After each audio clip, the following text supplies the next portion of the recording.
I do regularly refer to my phone as a portal to hell. So, I guess I'm not terribly surprised. What phone do you have? An iPhone. Yeah. The image on the iPhone is what? It's an apple with With a light. iPhone. Yes. Odd, right? That is odd. Yeah. Forbidden fruit? I was walking through a mall just the other day, and I looked at the Apple store, and I looked at the logo, and I had that thought. I said, wait a second. Does that have some Somebody spiritual- chose that logo. Yeah. It's subtle because you don't think of it right away, but then when you start to see all the evil that can be... The thing is, like, someone could be like, "Oh, well, it's positive because, like, once we bit into the apple, we got knowledge," and it's like, we also separated, ourselves more from God and, the garden and the luxuries we had in there and all of that. So, was it really worth it? No, it wasn't. It really wasn't. But as people, time and time again, we will stumble and fall and have those doubts and have all of this. And yeah.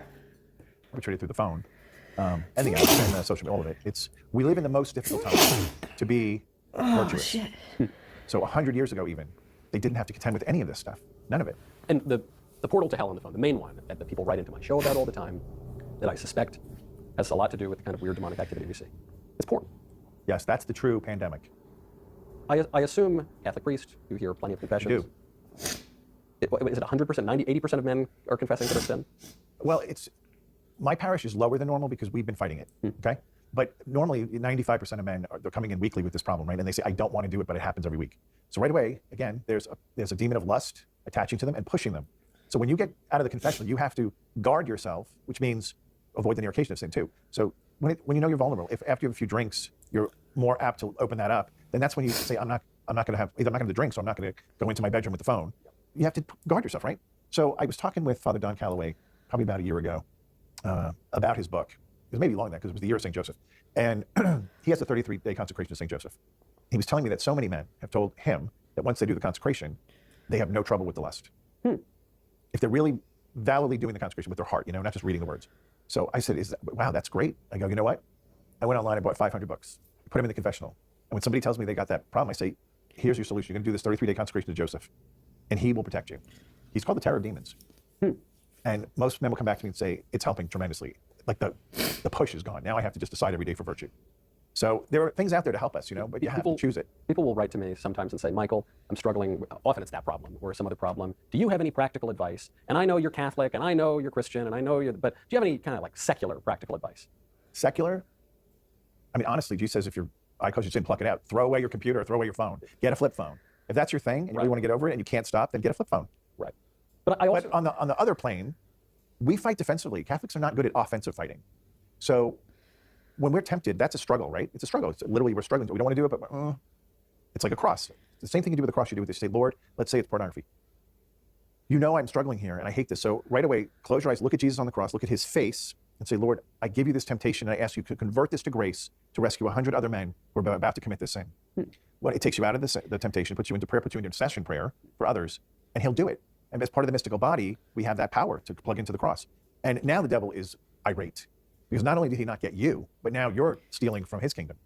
And if you persist in this kind of prayer when you're tempted, he will leave and go out. Oh, that makes me think of Michael Knowles did a interview with, I don't remember what his name was, but he had struggled with drugs and then he got off of drugs and then he decided to do it like one more time. And he went into this whole trip and everything else, and it's basically the devil said, like, why is this man here eating at my table when he's, yours? It just, I don't know why, but that just made me think of that, of like, devil's mad because he's like, well, he's mine. He's the one that's eating at my table. So why are we just letting him go eat at God's table now? Like I want to keep him here. They're an easier target. This idea that suffering can be productive, can be sanctifying, Yes. Our culture seems to have forgotten that idea. But that is a very traditional concept. You kiss it up, offer it up. Catholic. It's a very traditional Catholic concept. Yeah. That's true. But even among Catholics, it's far and away lost. But St. Paul writes about this. He says, I rejoice in my sufferings. Yes, but who's reading this? The Protestants really don't know about redemptive suffering. Yeah. Most of them will tell me, no, God doesn't want you to be sick. I said, okay, but the fact that you can at least use it while you are sick. Maybe he'll heal you tomorrow, but in the meantime, you can offer. Yeah, the thing is like, oh shoot, what's his name?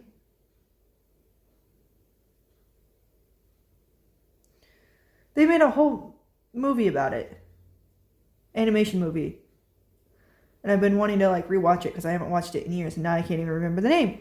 Anyhow, this dude gets captured by the Egyptians, gets sold off, basically, becomes like a slave and all this other stuff. And he goes through all of this like suffering. He was like, I think, a part of like something with like the royals or whatever of Egypt. And then someone like, I think it like accused him of rape or something like that. And then he went into jail, and then, the king's having these like visions, and they took him out and, was basically explaining like the visions of like, hey, you're going to have like 7 good years of harvest, and then you're going to have 7 bad years where you're not going to have anything. So like we need to start preparing. And it's like, and this guy was able to like reunite with his family and all this other stuff. And it's like, there's so much suffering that happened, but at the same time, God had like this like huge purpose of like, you're about to save a lot of people, because you're about to have, this person's going to have this vision, but you're going to be able to interpret it. And so, fortunately or unfortunately, whatever you want to look at it as, is like suffering is kind of part of this life. We're not given like, oh, you're going to have like a perfect life, or oh, you're going to have like a suffering life, or oh, we're not promised anything, whether we're going to have like a good or a bad life. The book of Job talks about that a lot. He's like, why is these things happening? Like, have I, committed any sins against you, or, that I haven't like atoned for or whatever. God's like, no, you're fine. It's just, it's the earth. This is not, like they were kind of saying like it's Satan's kingdom versus God's. And it's like, well, there's going to be, unfortunately, there's going to be suffering, and there's going to be hardships. And you're not going to be promised whether you're going to have an easy or a bad life. And it's a difficult pill to kind of swallow, but at the same time, it's like, it's reality, and it's how you choose to respond to that, I guess. That back to him to help save a soul. What's wrong with that? I think about sometimes what's called the prosperity gospel. People say God wants you to be rich, basically. Yeah, it was written in hell. That's not a real gospel. Yeah. Jesus is God. His first bed was where the animals ate. Okay? This was not a life of wealth and fortune. They were nomads. They had to go into a pagan country to flee from being murdered. He could have had a life of being sitting on a throne. He chose not to. And if God can choose the lowest, he's not asking us to take the highest. In fact, he said it many times. Do not take the highest seat of honor, for fear the host will say, get out of there, and you'll be embarrassed. Now, if you come into wealth, and you didn't go say, I just want to make money for money, but let's say you do a good thing, you're doing a good career, you have a great job, and you're being rewarded well, the best thing you can do is make sure you use at least 10% of your money, tithe 10% back to a good charity or the church, and that's sort of a protection. There's very few kings and queens who became saints. In fact, the only British one is St. Edward. And they're both. Yeah, it's not only what we're kind of told to do as Christians, like by the Bible, by God, or he views it as protection, or whatever you want to view it as. It's one of those things where it's like, it's a good thing. It really is. Tithing back to a church. There's a lot of churches that feed the homeless, or give Bibles to people, or they just do a bunch of good charitable stuff that helps communities. There's also a lot of bad churches that don't do that, and they're very selfish on stuff, so you have to kind of be careful of who you're donating to. That's with any organization, though. You just want to kind of make sure that you do your research. More after him now because things Right. have gone different. But why? That's a Carl, I think. Why did that happen? Because he used all of his power and wealth for the poor. And so it changes everything. But think about it. When you come into a lot of money, is that your first reaction? Let me go help the poor? We don't think like that. Because I remember when I had insane bunches of money, the last thing I thought it was, let me help the poor. It was, no, what's the next thing I can get for me, right? There's a weird thing that happens, because there have been plenty of times in my life where I've made basically no money. I grew up, money was a big problem. We did not have a lot of money at all, and I didn't really think about money. And actually, it was only after I made money. I published a blank book that didn't have any words in it, and it became a #1 bestseller. Talk about unmerited grace. Really? Just called Reasons to Vote for Democrats. And it, money just poured down from the sky. And I thought, well, this is truly through no effort of my own, because I didn't write a book. It's totally empty. And it was only after I made some money that I started to think about the money. I thought, well, that's kind of a weird thing. I didn't worry about the money when I didn't have any, and now that I have a bunch of money, I'm worried about it. Isn't that just the way sin works? Kind of, yeah, because that's your new focus. That's your new God. The love of money is the root of all evil. It's the love of the money. It's not the money. What strikes me about talking to you, Father, is we're here talking about Again, I think you could make an argument of that with social media too. It's not about, oh, you're on social media and stuff like that. It's about like the love of it, the clicks, the likes, the monetization of stuff, and the whole rabbit hole, of, and at the same time, you can have like a good career, you can do all that kind of stuff, you're making good money, you're doing this, you're donating to who you want to donate to, you're doing it ethically, but it's such a slippery slope of like, it's so easy just to start doing bad. some possession, people spitting out frogs and speaking Latin and doing all these crazy things, and it's a really eerie setting. And yet, you'll go from talking about a guy levitating on a couch to just really basic kind of practical stuff. Say your prayers, do the right thing, don't practice virtue. You're not an eccentric guy. You're a former banker from New York who speaks like an extraordinarily grounded person. In fact, I've talked to a lot of politicians, so you're relatively one of the most grounded people I've ever spoken to on this show, probably. Thank you. I don't, not to damn with faint praise, politicians can get a little out there, but you truly, you seem so grounded. How is that? How do you reconcile the fact that you can go from talking about spitting out snails to this obvious ballast and grounding in reality? My day starts different than most people's. I get up at 4:30. I'm in the church by 20 to 6. I have 2 hours before the Blessed Sacrament, hear confessions, celebrate Mass, and then I start my day. And that's what keeps me grounded. And that's why I get up that hour, because nobody is going to call me at that hour and say, I need you to come and do this, that, and the other thing.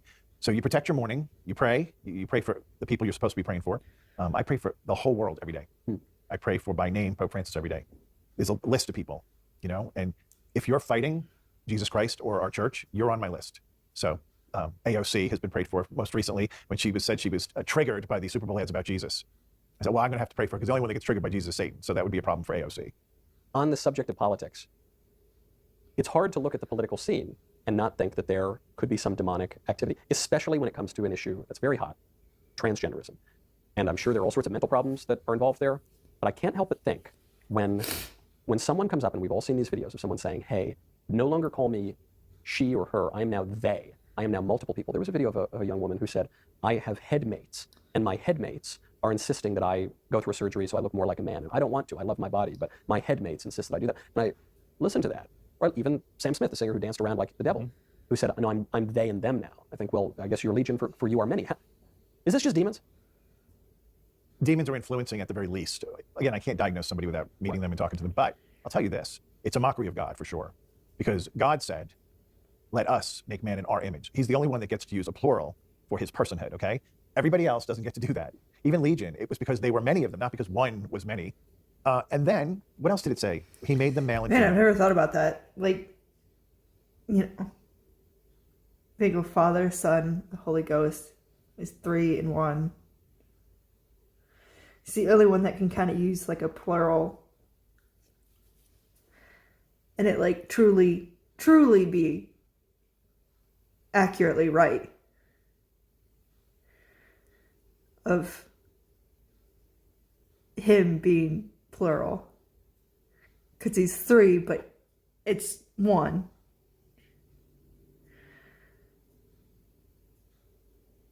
Sorry, my mind just got blown. Only God assigns gender.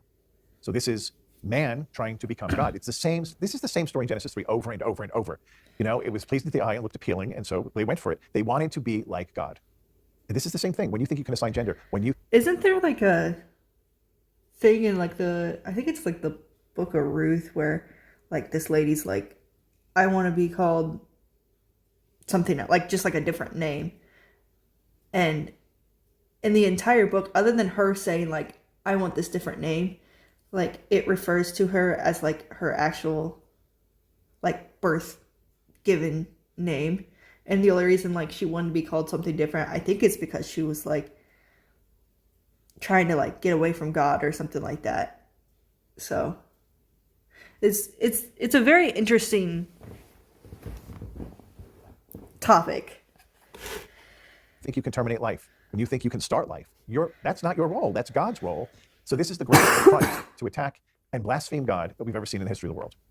And when people say these things, this pronoun thing, I think they believe it.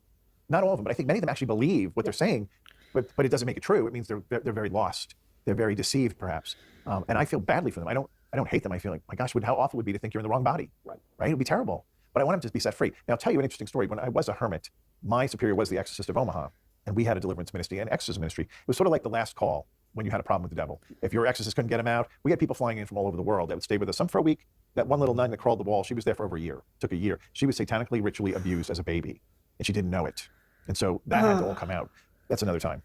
So while we're there... Before you move on, No. Okay, all right, I'll ask you about it. So this man who thinks he's a woman comes. This is long before. I was there from 2005 to 2010. So think about that. This is back when gay was the big thing, transgender. And the mother of this young man said, he wanted her approval, and she said, I can't approve of this. But if you go on a retreat to this group, and you really go on the retreat for the purpose of opening your heart to God, I will, if you come back and say you still want to be a woman, I will bless it. So he comes.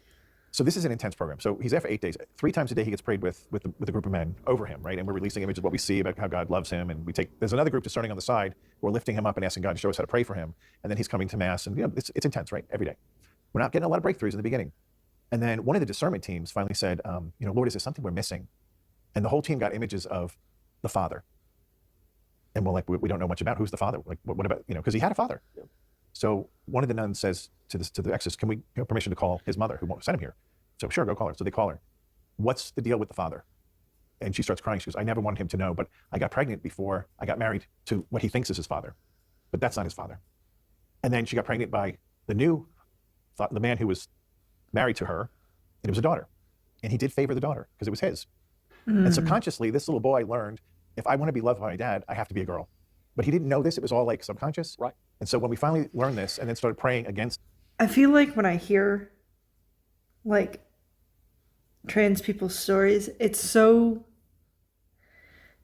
similar to that.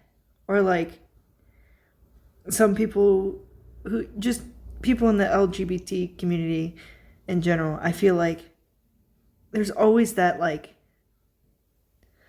there's some sort of trauma, there's some sort of like, and that just like happens where they're like, oh, I think, I'm in the wrong body, or I'm this, or I'm that. And it's like, it's just so many times I think if people were just treated better, it's like maybe people wouldn't revert to other things, I guess. Versus, like some people are just that way. No trauma, no nothing. They're just that way. But I feel like there's also so many stories of like, it happens. Like, trauma happens. They might realize it, they might not realize it. And because of that, they're trying to conform to something just to make someone else happy when it's not fulfilling them. This spirits of diversity and division and all these things. We took him through him being created by God in meditation. Okay, now God's looking upon you, and out of his love, he's creating you, and he creates your little heart, and it begins to beat, and he creates your little feet and your hands, your legs, and then he creates your genitals as a boy. And the demon went insane, screaming, these screeches from hell like you could never hear coming from a human. And that was the signal, like, we got it, this is it. We went back in, took authority over that spirit, threw that out, went back to the creation story, worked through the whole thing, got up to the genitals, He received it, he embraced it, went through the rest of his body, finished with a closing prayer of gratitude, prayed a prayer of protection over him. He went home loving being a man, and he eventually got married to a woman. The way you describe it, and I want to get back to the nun crawling up the wall because That's insane. That's very interesting. The way you describe it is like an exterminator going into a basement and clearing out cockroaches. The way you're just very methodical. Okay, we're here, and these guys are doing this, and I'm doing this, and then we go through this, and that wasn't catching, and not this, and okay, and then we kind of identified a problem here, then we investigated it on the phone, and then we figured, okay, so then we had to go back in with this spiritual chemical, and to go in with this spiritual tool, and then we cleaned it out, went back just to make sure it was all cleared out, and then we're all good to go. Yeah, it's not a science. It's not. It's sort of like firemen who work with fire. There's principles you can guarantee will always be the same, but you can't guarantee the way the fire is going to go in particular every single time. And that's because the person is individual, and their own life experience brings that to the table, which is different from the last guy we just worked with. So you do have to, this is the best way to approach anything with God is, I am your child. I'm here to serve you and help you with this person, but you got to show me what to do. Isn't that kind of what Our Lady said? I'm available, but I can't do that. So let it be done according to your word. You brought this person here for help. Show us what to do, and we'll do it. Right. And that works very well. Is this a job that you wanted? Obviously, being a Catholic priestess, being an exorcist. No, not in particular. I didn't want to be a priest. I didn't want to be in the church. I mean, come on. Who could make this up, right? No, and generally, if you want to be the exorcist, that's a pretty good sign that you should be. Because if you're fascinated by the devil, that's not a good thing. He's to be respected in the fact that he's more powerful than I am. And it's only by God's power that I do what I do. It's nothing is from me. I am just the conduit that he works through. And I tend to be probably in a bad way fearless, which is helpful with this ministry. I don't get afraid because I really, if you want me to do it, I'm going to do it, but you have to protect me. And I can't imagine why you'd let him hurt me. Although I did have a woman who literally was on the floor like a snake. And I had my little handler next to me to protect me. And we're in a chapel in front of the Blessed Sacraments in the tabernacle. I'm doing the prayers, and she flew off the floor in one movement. It wasn't like she got up. She went whoosh, and she took my stole and wrapped it around my neck and started choking me. And it was a choke that was blocking my air. And I kept looking at my friend here, and I'm like, do something. He's like, no. And I started saying, in the name of Jesus, stop. And she fell on the floor again. I ain't gonna die. That's the only time I've been attacked.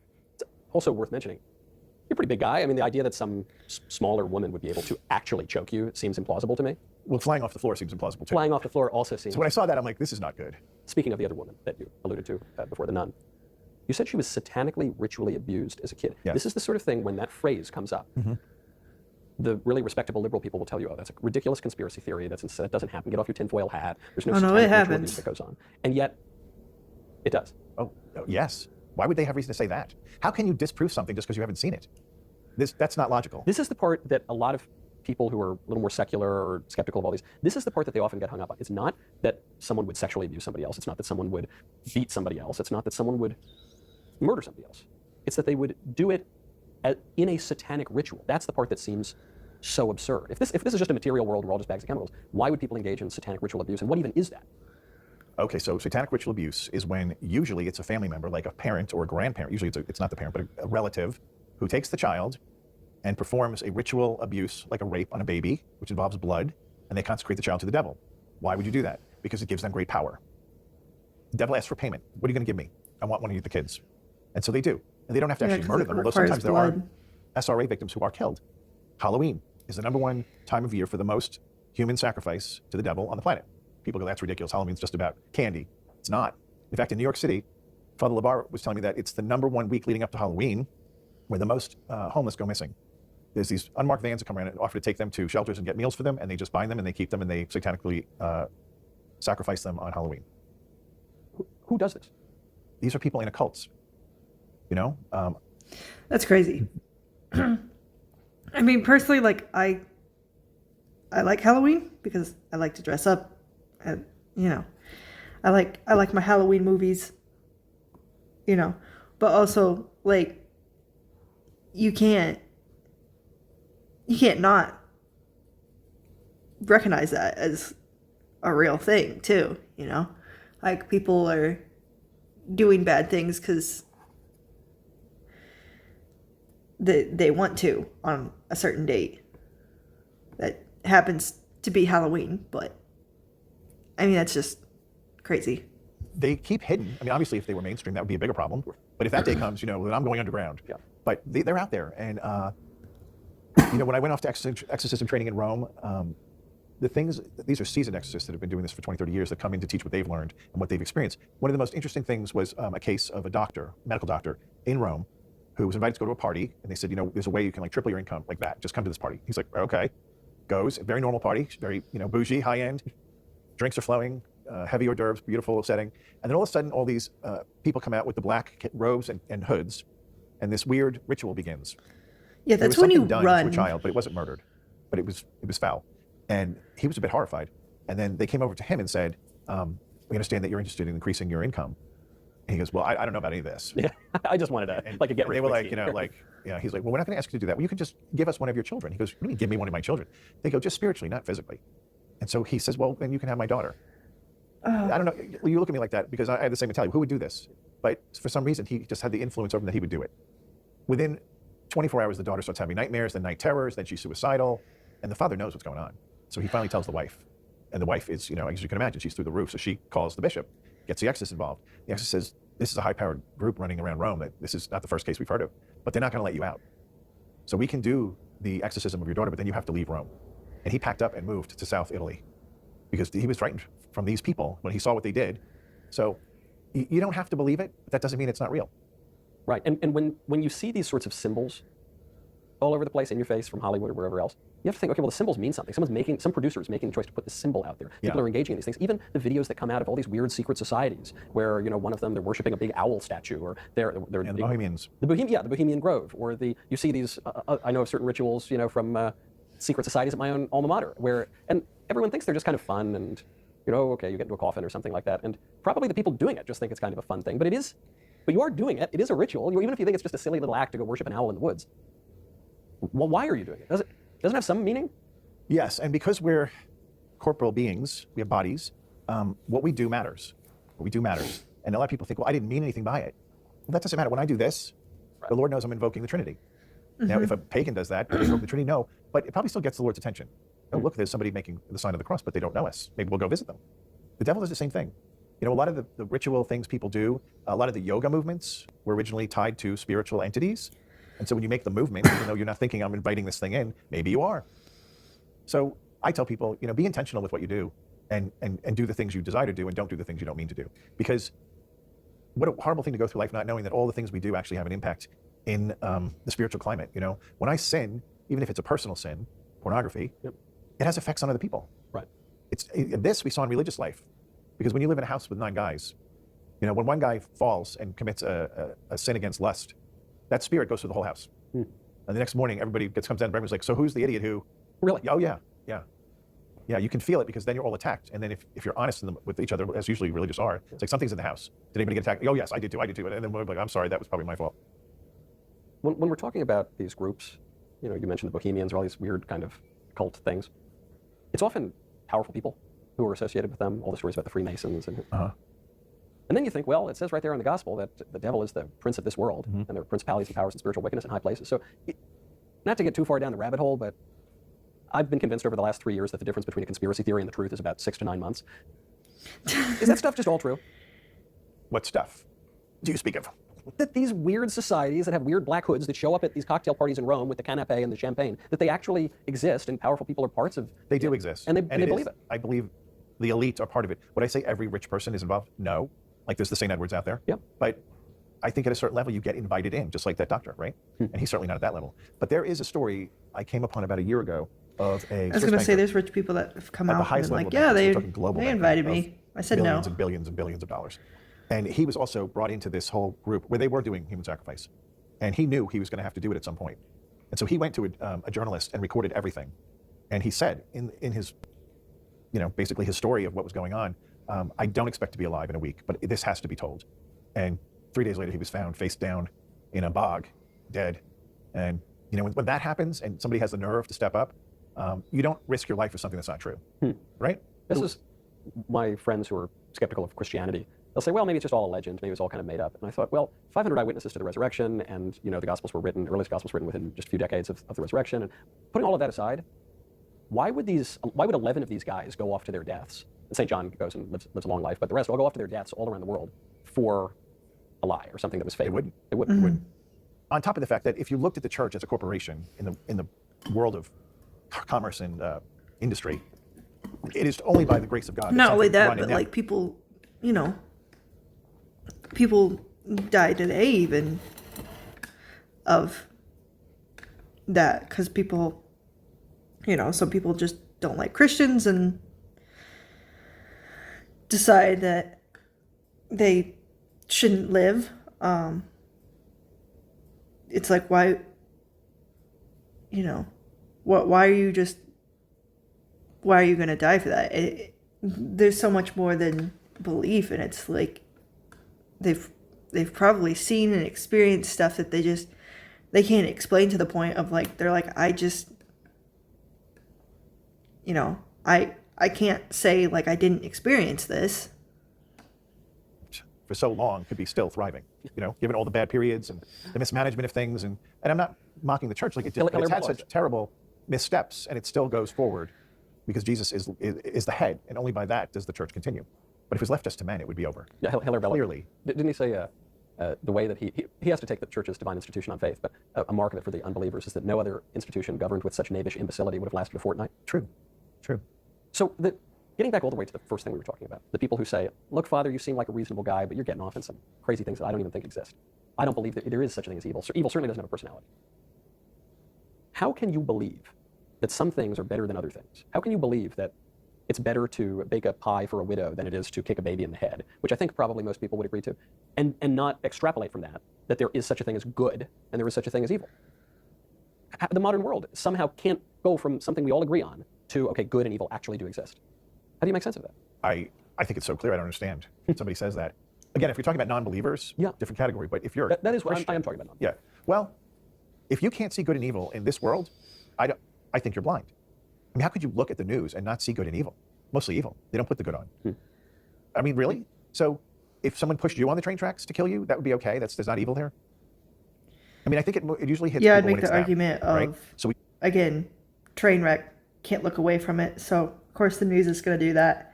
I think it was Jon Stewart that made like a really good point of like after 9/11 that they just kept doing 24-hour news like some big tragedy was going to happen again. So they had to make like a full... I mean, they got to fill that time with something, and now you just see debates and nonsense and there, just anything that bad that happens in the world, it gets shown, and then anything good, maybe gets 2 minutes if they're lucky. Everything else is just bad. I mean, even the debates, like, they're not even debates. They're just people yelling at each other, not listening to each other, not getting different perspectives. There's just no trying to get common ground. It's all for clicks and views, and just you either agree with that side or you don't. So you either think it's a bad debate because, oh well, this person didn't get to talk, or you think it's a good debate because, oh yeah, like I agree with this, and they shouldn't have been allowed to give opinions of this or that anyhow, and it's just ridiculous. Just saw, who was it? It was one of the congresswomen who was pro defunding the police, but then she was just involved in a mugging, and now we need the police. Guess why? Because it actually affected her. Right. So when it comes to your door, then they believe. So maybe that's that was a prayer of St. Paul. Let us cast his flesh to the devil so his soul might be saved. It's a harsh way to treat somebody, but it'd be better to come to reality before death than lose eternal life. Well, in recent decades, the Catholic teaching on the death penalty has become a little more ambiguous, I guess, because for most of the history of the church, capital punishment was not only accepted as being perfectly fine, doctors of the church assented to it. In fact, popes, and including Blessed Pius IX, carried out executions and refused to grant clemency, even in some cases. I think it was one of the final, if not the final execution in the Papal States. Blessed Pope Pius IX was asked for a reprieve, and he said, I cannot do it, and I do not want to. And the guy was executed in the Papal States. But now we're told, no, this is a horrible thing.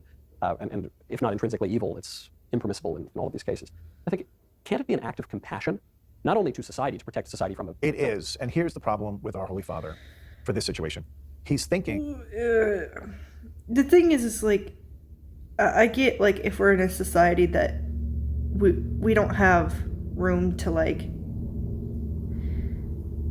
I guess, like, jail those people who are, who are so bad that we think that they should get the death penalty and stuff like that.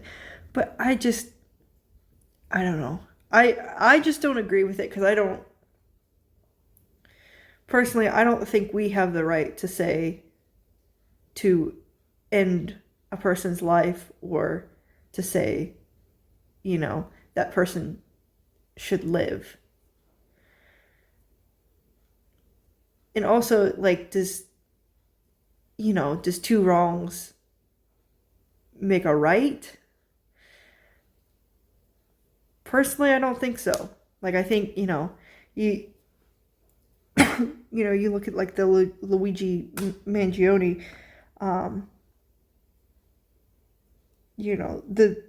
the CEO person, you could argue, caused a lot of deaths because of the way the company was run. You could say that. But at the same time, Luigi is taking a life, and that's not good, and that's not just. And now turn it back around, and they're waiting for Trump to get in, so maybe that this person could possibly get the death penalty. And it's like, when does the killing end? Like, you realize you're taking people's lives, right? Like, that's not... Ooh. When does it say that we have the right to do that? And maybe rightly so, that we live in a time of civilization where there is no reason why we can't segregate mass murderers from the rest of the population. Because clearly we can build prisons that way, right? We can. But that doesn't address the indigenous peoples living in the jungle. How are they supposed to put those people in a treehouse? Right. No. They're going to get out. And he's not probably thinking. They're going to get out. And he's not probably thinking about that. But even worse, let's say, God forbid, there's electromagnetic pulse goes off over America, and all this goes away. Right. No electricity, no lights. The prisons now can't house people privately. That's when that would kick in again. But you can't just take it away because in one state and time it doesn't make sense. Because if you don't need to use it, you don't use it, right? So just because we have the ability to keep people in prison separately, and we're not going to perhaps do that, then you don't just take it off the table. Because next week, what if we have to use it? Because we've had the worst devastation in the country. What if they do drop a bomb on a country, and that country is obliterated, and they have mass rovings of gangs raping and murdering people? You have to do something for the general population. Right. And if the only way to protect the innocent is to kill the ones doing the murdering, then that has to be done. Of course. Because they're not innocent. Murder is the taking of innocent life. That I understand. If there's no other way,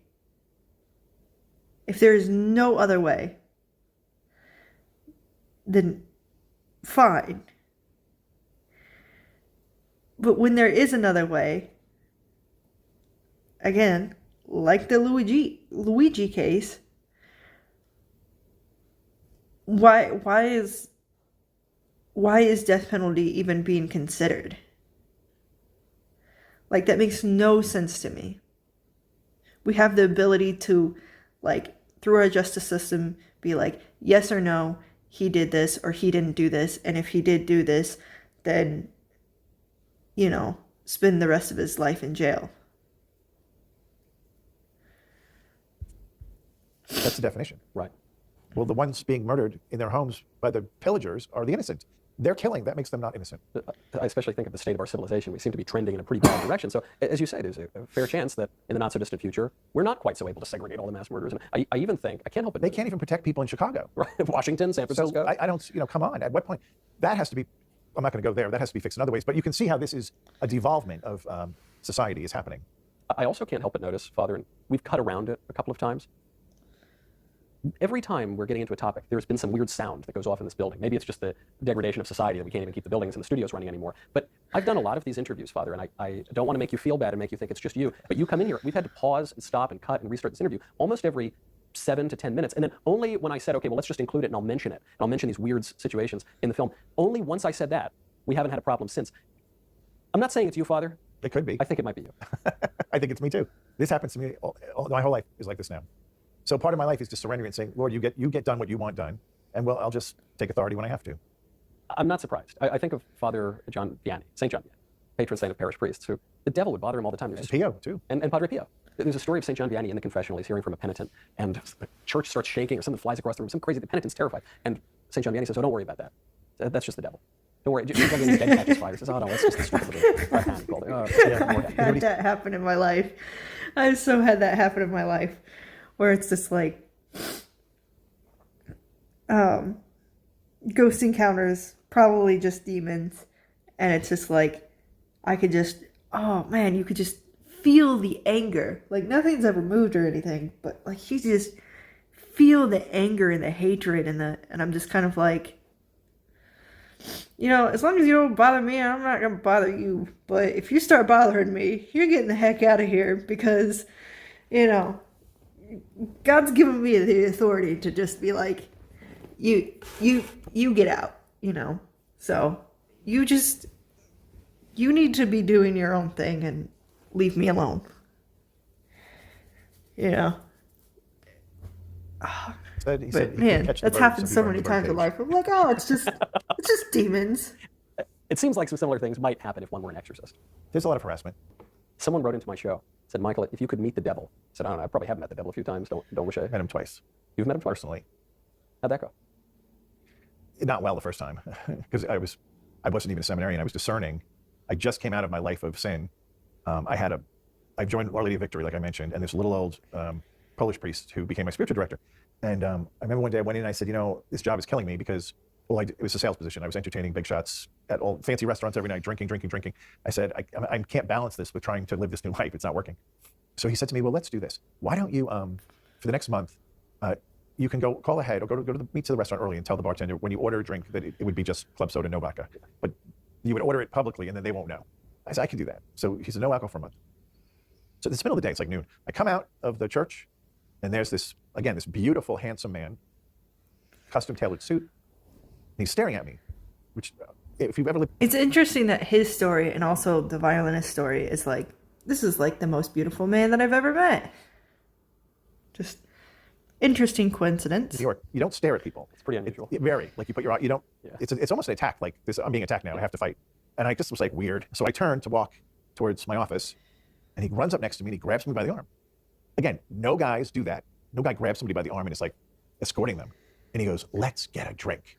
Yeah, if someone does that, I would probably be trying to punch them. Like, don't just come up and touch me and grab my arm. And maybe this is just like a woman thing versus like a man thing, but like that is like red flags.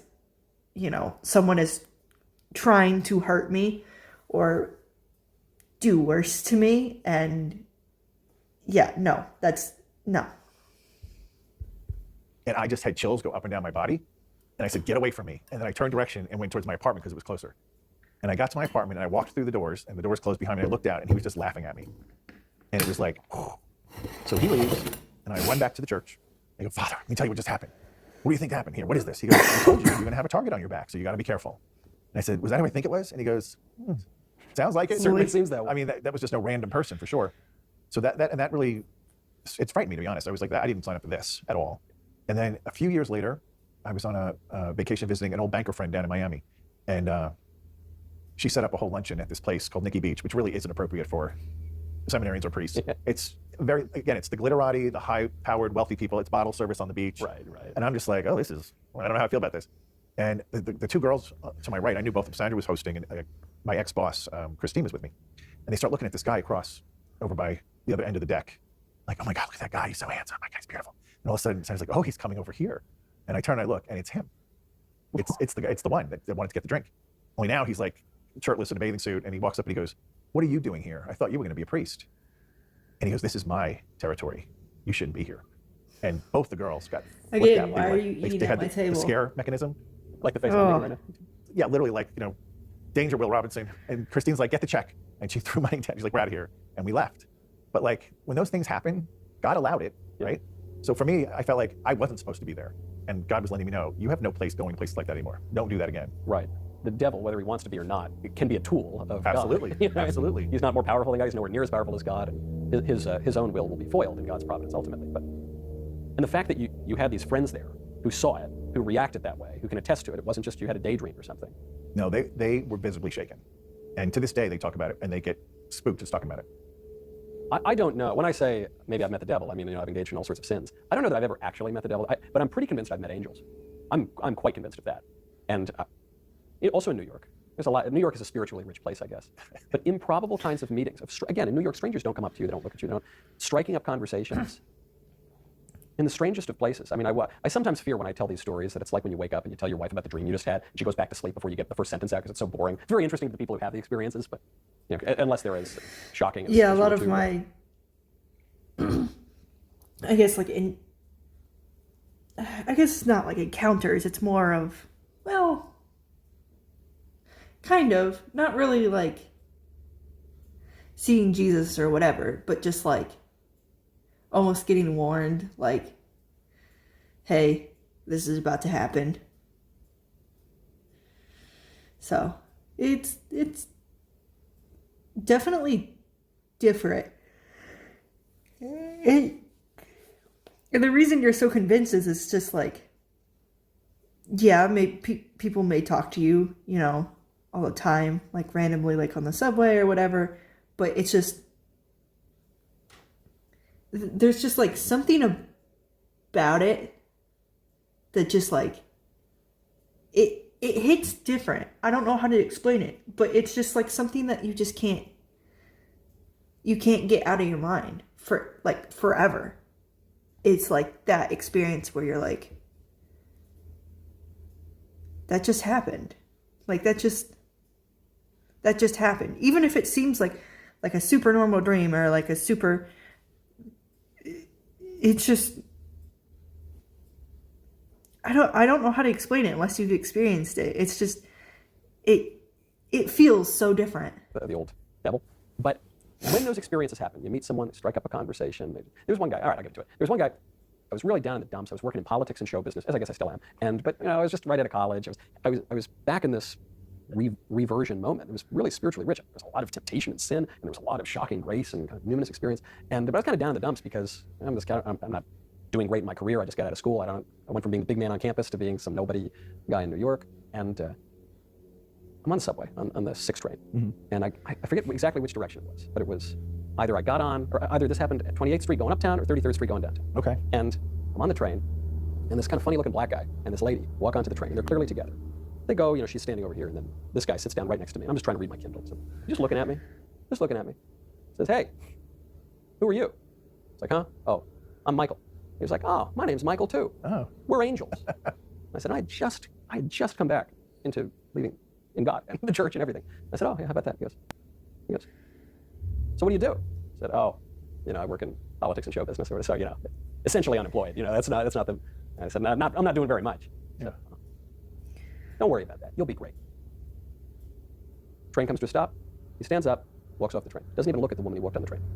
And the thing that's so weird about this, and you will know this as a New Yorker, is on that train, 28th Street to 33rd Street, it's 5 blocks. Yeah. Nobody in New York is going to take the subway to go from 28th Street to 33rd Street to 33rd Street to 28th Street. Nobody's going to take the 6th train to go 5 blocks. You would take it to go 33rd Street to Brooklyn Bridge. Yeah. You would take it to, but no, that's one of the shortest intervals, probably maybe the shortest in the New York City subways. No one's doing that. And I thought, look, it's such a minor trivial, but I can't. It's a good point, though. I couldn't explain it. And then I just thought, well, what does that mean? What does that mean? What am I supposed to take from that? Little support. That's what I took from it. All I thought was just God saying, hey, I'm here. It's just sort of like, hey, buddy, boo, Yeah, I'll tell you something, though, about people who believe and people who don't believe. I think if you go through life when these little things happen, believing, for the most part, believe everything, right? Yeah. What's the harm? Is it going to harm you? No. But it actually makes you live a more uplifted, happy life than somebody who goes through the whole life believing nothing. Because that's a horrible way to live, to believe nothing is happening. It's almost like there's 2 strains of thought about how you interact with the world, especially in New York. Yep. You can believe everybody's out to get you, and occasionally somebody's nice, or you can believe everybody's basically nice and occasionally they fail you. Yep. It's so much better to live thinking everybody's basically pretty good and 1 or 2 people are going to get you, and it's, okay, I'll deal with it. Yeah. But to think everybody's out to get you, then every It's moment like of that your life half is glass an defensive empty or attack. half glass full. That's no way to live. Yeah.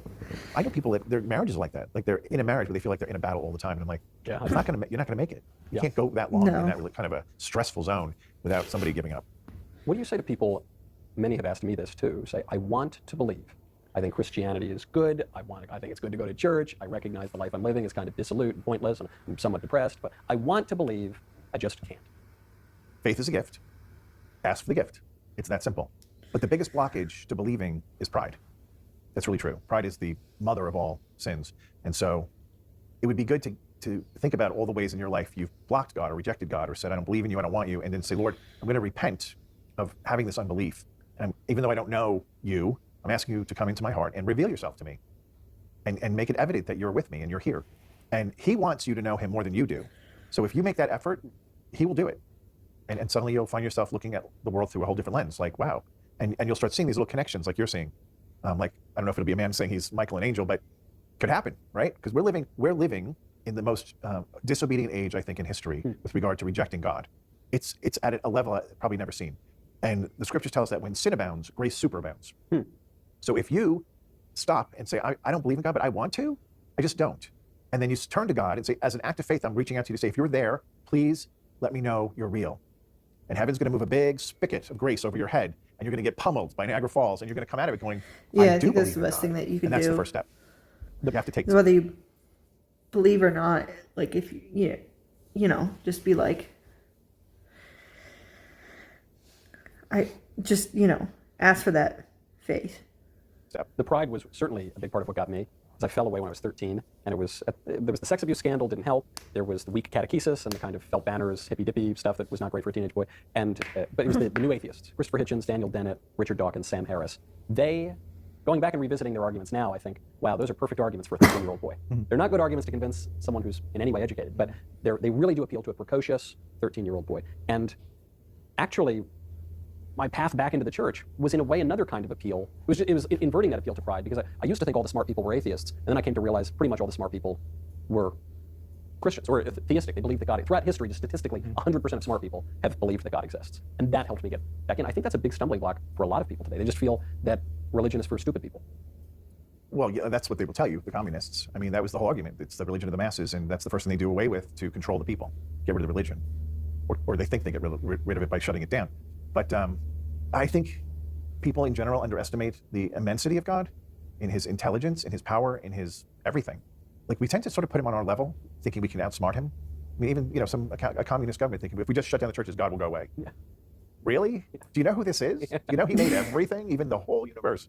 But you close the church, and now he's just going to pack up and go home. No, we were beaten by the Sandinistas or whatever. It's kind of funny when you think about it, but it's the same with an individual to think that, well, part of the problem is they might have such an image of themselves that isn't that great. Why would God make me and then I don't even know who he is? Because, of course, the enemy's always whispering in your ear, there's no God. If there was, wouldn't he love you and take care of you? And so they start believing that tape that gets played.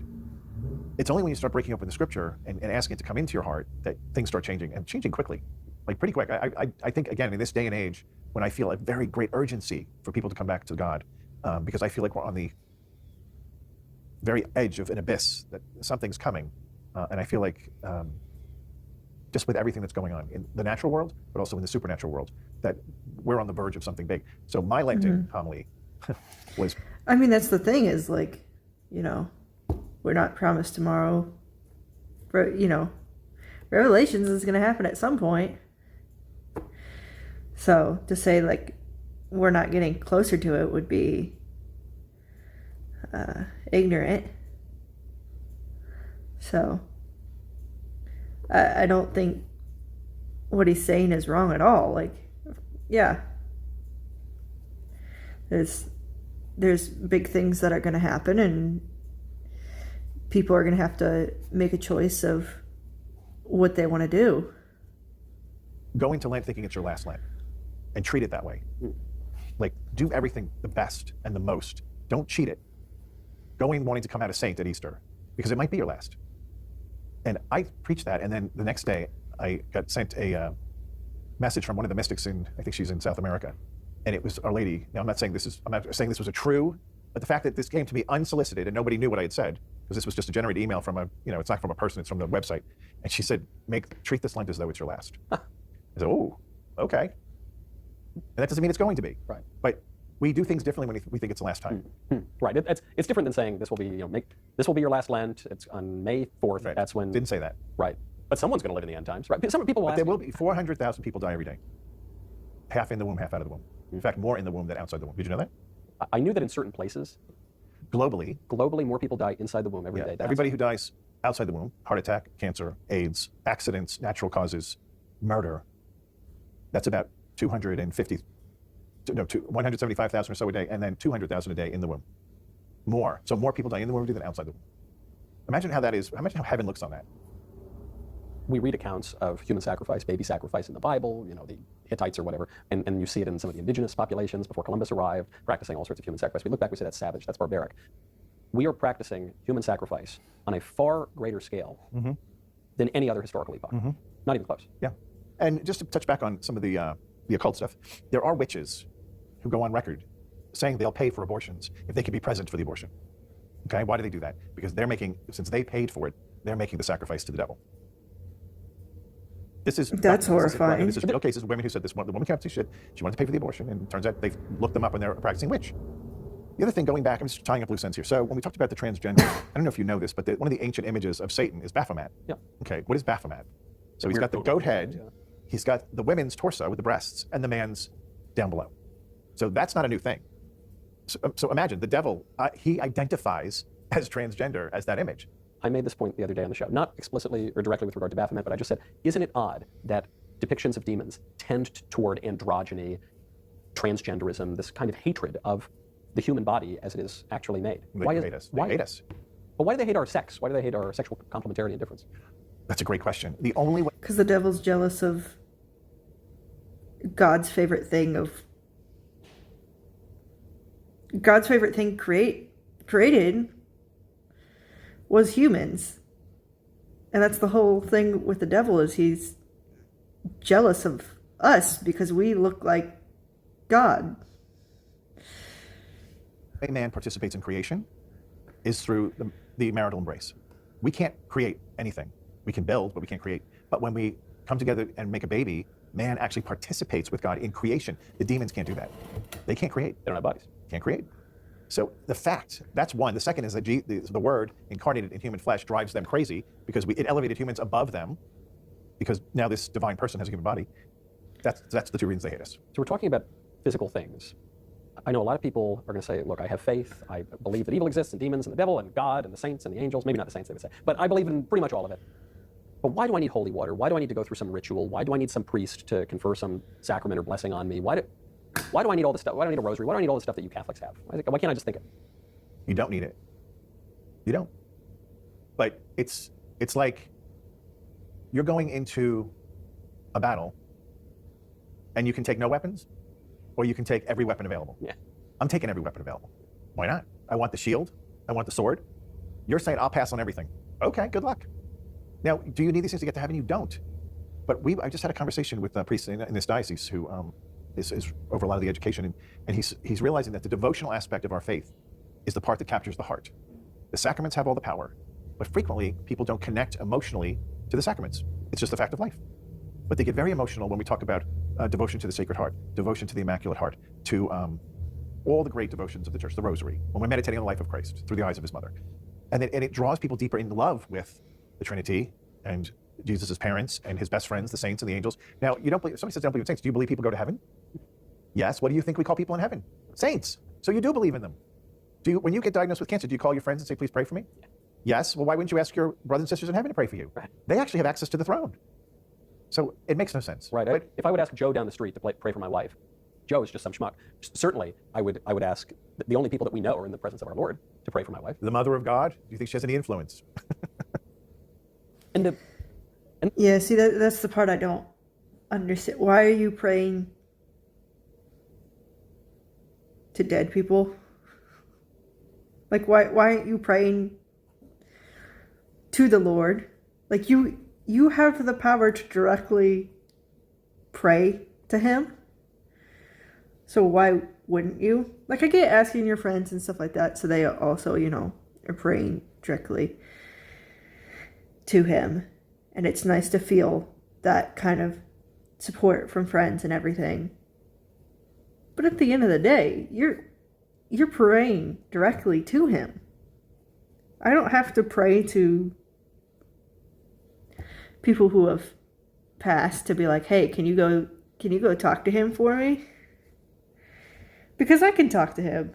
Because I can just be like, hey, Lord, like, I'm having this issue, or I'm having whatever, like, please help me. The physicality of it, I guess that's something I keep coming back to, and it's probably what's most jarring for people about the idea of an exorcism, is that some person is levitating and some person is spitting something out and some things are happening on people's bodies.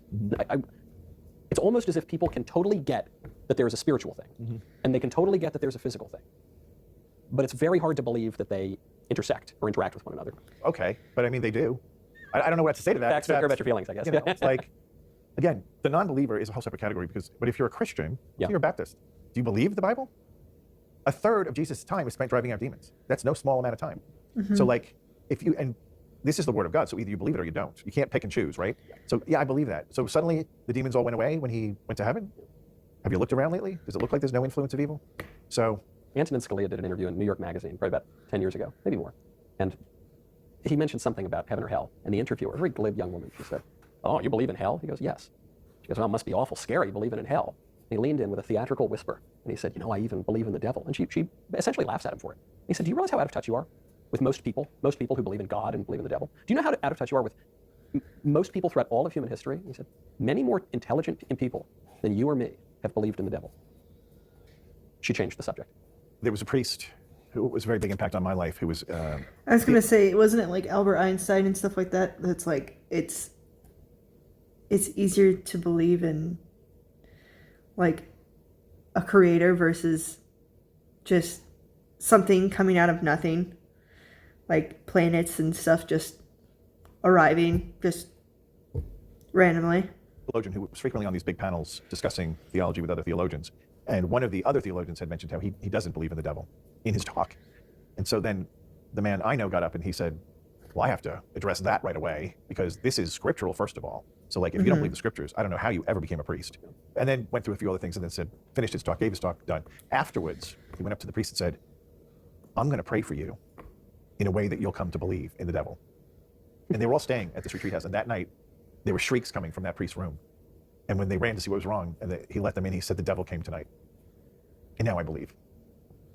But praise the Lord. But it's like we're filming this. It's one day into Lent. It's the second day of Lent right now. And at Easter, we'll say, oh, happy fault that won for us so great, so glorious a Redeemer, to celebrate even the fall of man, because with incarnation and atonement, actually, we're living in an even greater world than had there been better sin than and paradise. fall. Father Rehill, thank you for coming in.